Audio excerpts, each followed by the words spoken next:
গত 16ই ডিসেম্বর ডলারের তুলনায় টাকার দাম নেমেছিল রেকর্ড 91 টাকা 16 পয়সায়। 2025 সালে এশিয়ার দেশগুলির মধ্যে ভারতের মুদ্রার পারফরমেন্স সব থেকে খারাপ। স্বাভাবিকভাবেই সাধারণ মানুষের মনে প্রশ্ন, তবে কি দেশের অর্থনীতি টলমল? রিজার্ভ ব্যাংকের গভর্নর সঞ্জয় মালহোত্রা অবশ্য বলছেন ভয় পাওয়ার কোনো কারণ নেই। তার যুক্তি, গত 10 থেকে 20 বছরের ইতিহাস দেখলে দেখা যাবে টাকার দাম বছরে 3 থেকে 3.4% পড়েই থাকে। এবছর পতন 4.68% হলেও ভারতের এক্সটার্নাল সেক্টর যথেষ্ট মজবুত। কেন এই পতন?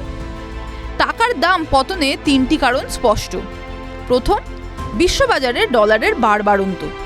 দ্বিতীয়, বিদেশি বিনিয়োগকারীরা টাকা তুলে নিচ্ছেন। তৃতীয়, ট্রাম্পের সম্ভাব্য শুল্ক নীতির আতঙ্ক। আরবিআই কি করছে?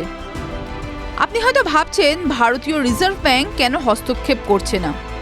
গভর্নর স্পষ্ট জানিয়েছেন টাকার দাম বাজারই ঠিক করবে। কেন্দ্রীয় ব্যাংক তখন ময়দানে নামবে যখন বাজারে অস্বাভাবিক অস্থিরতা দেখা যাবে।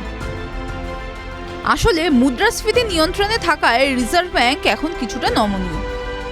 আশার খবর কি? টাকার দাম কমলেও নভেম্বরে বাণিজ্য ঘাটতি 5 মাসের মধ্যে সর্বনিম্ন, যা প্রায় 24.53 বিলিয়ন ডলার। সোনা ও তেলের আমদানিও কমেছে। উল্টো দিকে আমেরিকায় ভারতের রফতানি বেড়েছে প্রায় 21%। ভারতের হাতে এখন 690 বিলিয়ন ডলারের বিদেশি মুদ্রার ভাণ্ডার রয়েছে, যা দিয়ে টানা 11 মাসের আমদানি খরচ মেটানো সম্ভব। ভারতের অর্থনীতির ওপর এখনও সংকট রয়েছে, কিন্তু এটাও ঠিক যে ভয়ের মেঘ কাটছে। ঋণের তুলনায় ভারতের সঞ্চয় যথেষ্ট শক্তিশালী। আপাতত তাই বিশ্ববাজারের ধাক্কায় টাকার ওঠানামা চললেও ভিতটা শক্ত বলেই দাবি করছে দেশের কেন্দ্রীয় ব্যাংক। TV9 Bangla digital.